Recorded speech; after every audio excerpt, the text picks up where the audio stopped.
Okay, it's Otaku Tour Guide with another video. Hi YouTube.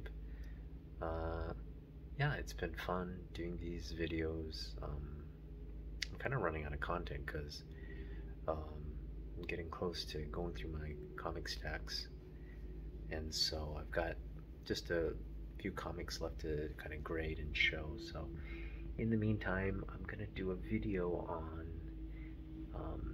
showing you what's on my want list, and kind of talking about what I collect, the things that are on my want list, and I'd love to get into Silver Age and Bronze Age comics, but I really just don't have the budget to get into that. So for me, there's enough books to focus on, I feel, in the Copper Age, which is really my, my era of collecting when I was like reading comic books as a kid. So I'm kind of focused on that, and I'm focused on certain key books of like creators and artists and writers I collect. And so we'll go through a little bit. So basically do is I'm going to show you, so all this here highlight, I keep an Excel sheet of some sort of the comics I have. The ones I have are here in green, and notice I have them tabbed by Marvel, Uncanny X-Men, Jim Lee, DC, Independence. There's really nothing on the independent list that I want. Maybe that'll change. But we're gonna cover my Marvel wants, my Marvel want list first. And so we'll just kind of go through this list, and I'll show you the covers and the things I want. So let's see here.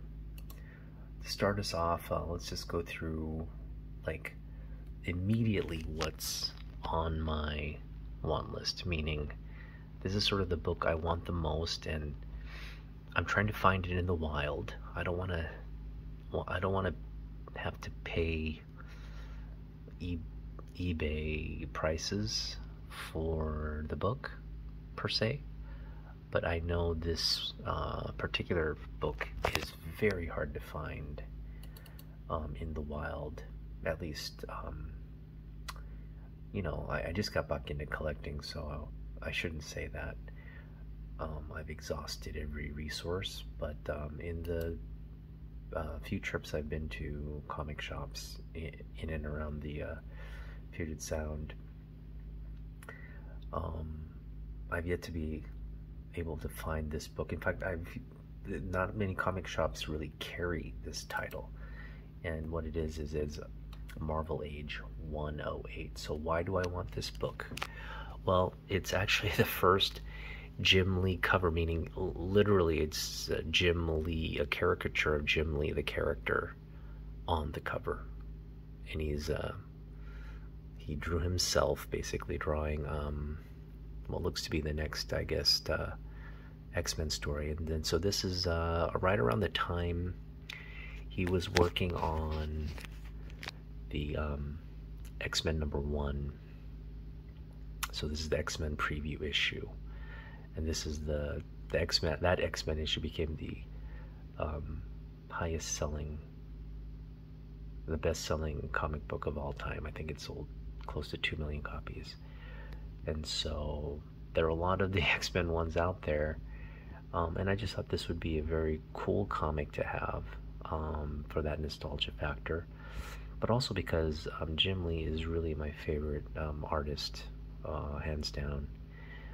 And so anything Jim Lee, I will collect. I'm trying to collect as many of his covers and different titles, and there's so much that he's created. But yeah, because he's doing stuff for DC now. He did his own comics for Image, Wildcats. I had a Wildcats #1. I gotta find it, but that's one on my want list. Um, in fact, I've got a bunch of comics that are missing, and so they're just probably gone. So at this point, I'm just gonna try to find or try to get that Wildcats #1 in the. I know I could probably find it for like $1 somewhere in the wild, so that's sort of on the back burner. But yeah, this is one of the harder books to find, and it's definitely on my priority list of the things on my want list. Okay. Another comic that's of priority on this list here, and there's not a lot of comics on this list actually, but they're all, some of them are actually all key books. Let's just go through like a grail of mine. So there are a few G.I. Joes that I want. The first Storm Shadow cover, which is X-Men 24. There's that great Snake Eyes Storm Shadow cover of them battling on the New York subway. That's G.I. Joe 27. Oh, actually, I didn't mark G.I. Joe 20. Hang on. G.I. Joe 21. Here it is. Let me just mark it in yellow, and then there we go. Come back up here.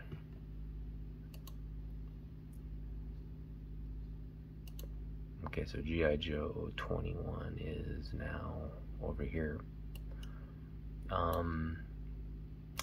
So another, I grew up reading G.I. Joe comics and Wolverine comics. So I'm also,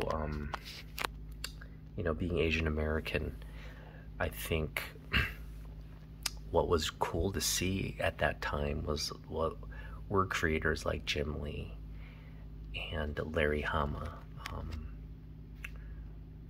as high-profile Asian American creators in the comic book industry. So it's pretty cool, and those are the two guys I kind of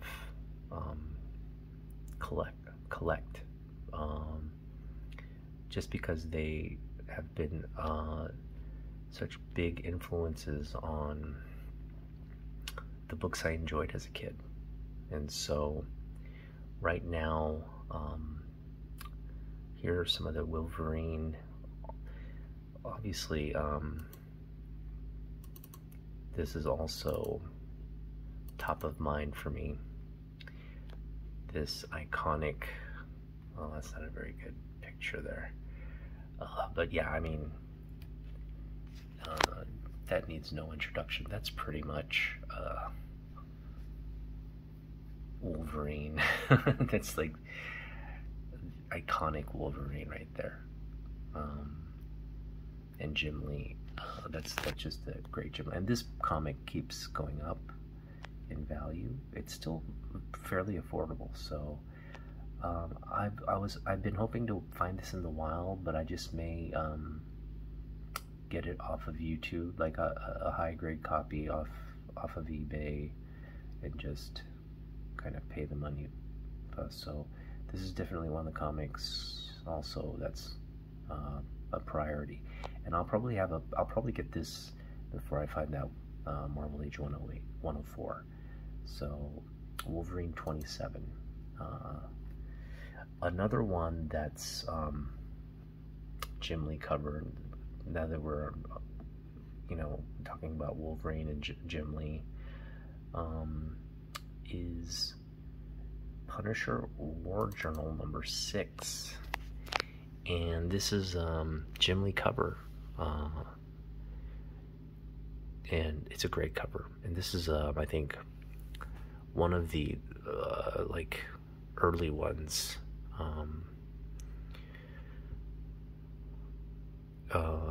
right around when Jim Lee was, I believe this cover precedes his run on the X-Men, or it's around that time. So great cover. And he also has a cover for Punisher War General number 7, which I'll just put up here. This is the other cover. So these are the two covers that are top of mind as well. They're both great Jim Lee covers. Now he had covers for Conan. He had a cover, a string of covers for Alpha Flight. Like Alpha Flight 51 was his first art. I do have his first Alpha Flight cover, his first cover for Marvel, which is this one here. I have this comic. That's a cool cover. And he has a Transformer. He has a cover. He did a cover for Transformer as well. So those are some of the books that I'd want to get. Let's take a look at some of these other items here. Spider-Man. Let's go some of the Spider-Man titles that I want. These are a little bit more pricey and will probably take a bit of luck. I may have to get them in maybe mid-grade. I don't want to get low-grade copies. I probably want to get a mid-grade copy, but again, they're pretty. They're harder because, first of all, you know, all these titles, X-Men, Spider-Man, the things I like and collect, they're also things that are pretty much the most popular items that people collect. So I mean, if I were collecting something maybe not as I guess quote-unquote pop culture, it might be, I might have an easier time, but because these are so sought after by most collectors of all generations, really, they're a little harder, so I'm taking my time. But first and foremost, for those of you who've been following me, you know how much I really love Spider-Man Doc Ock covers. There's just something about Spider-Man battling Doc Ock that just those steel tentacles and Spider-Man in the frame bring out, I don't know, I think it's because I read you know, I read those Romita comics when I was a very young kid, and for some reason those images and that story has stayed with me. So here is a cover. This is Amazing Spider-Man number 88, and this is just a great cover. This is exactly what I'm talking about. I love these, and this is 89. Yeah, Doc Ock lives. So this is I believe this is it precedes, it's either this issue or the next issue where Gwen Stacy's dad, Captain Stacy, dies. I think it's in this issue is where no, it's in the next issue. No, the next issue is where, yeah, the next issue is where he dies. But this is a great cover, and so for me, as a collector, I'd want both these books here in slabs. And then, of course, there's this cover here. This is, I don't think I'll ever own this book, but it is sort of like a grail. This is the death of Gwen Stacy.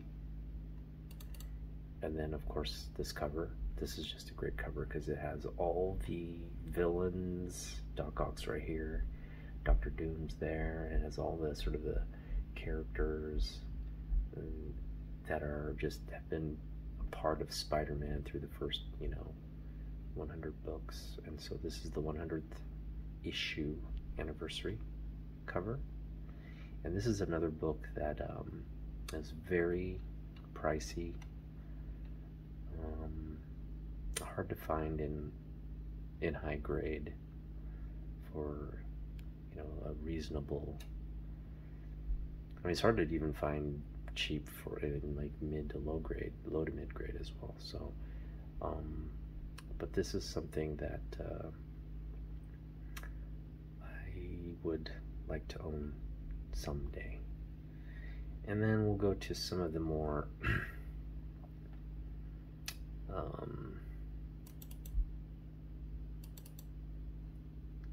this is 258, and I know this is a very popular one, and it's also gone up a lot in value. So this is a great cover. I do definitely want it for my collection, but if I don't get it, it's not the end of the world. So this is another cover I want, 306. It's the McFarlane cover, Superman homage, the Action Comics, I think it's Action Comics #1, right? Homage. And then another McFarlane cover. This is the Incredible Hulk Spider-Man issue. That's just a great cover. That's just the Gray Hulk. You gotta love McFarlane covers. And the stuff he does, McFarlane stuff on Spawn has been really original. Spawn, I think it's so hot right now. Spawn is such a hot book right now. But for people, who are reading Spawn back when it first came out, back in the, early 90s, it was sort of original and iconic back then, something, the story's not your conventional comic book story. And so I can see why. And now that, I think McFarlane's, trying to expand the Spawn universe and bring in more heroes and villains and whatnot. So it's great that that Spawn universe is really thriving right now. Okay, and so let's see here. Moving on, we're going to go to some X-Men. Yeah. Well, I think I covered my X-Men Wolverine ones. Here's another Wolverine cover that is on my one list. This is the Hulk 340. And this is another comic that is pretty pricey because it's a McFarlane cover. And yeah, I think for me this would be a great comic to have just because I love Wolverine. But we'll have to see. I'd have to get a good price on this to really buy it. But who knows? I may never have that chance. It's just a little pricey right now for my tastes. Yeah. In fact, I think here it is. It's $340 for that book, or sorry, $180 raw. Like the cover price raw for a high grade, $180. That's just a little pricey. I'd rather spend that money on other books. It's a great cover. It's a great book, but I don't know. I know Wolverine and Hulk, because Wolverine's first appearance is in the Incredible Hulk. That those Hulk battles are kind of sought after, but for me, Wolverine, that that's not the character that I grew up liking. That's not the Wolverine, the yellow suit, and there's that character wasn't well developed in that issue. So for me, that connection's not as strong. I would rather have the Sabretooth Wolverine covers. And I think I have that on here somewhere. First, yeah, here it is. So X-Men 222. Let's take a look at X-Men 222. I'm just gonna pop open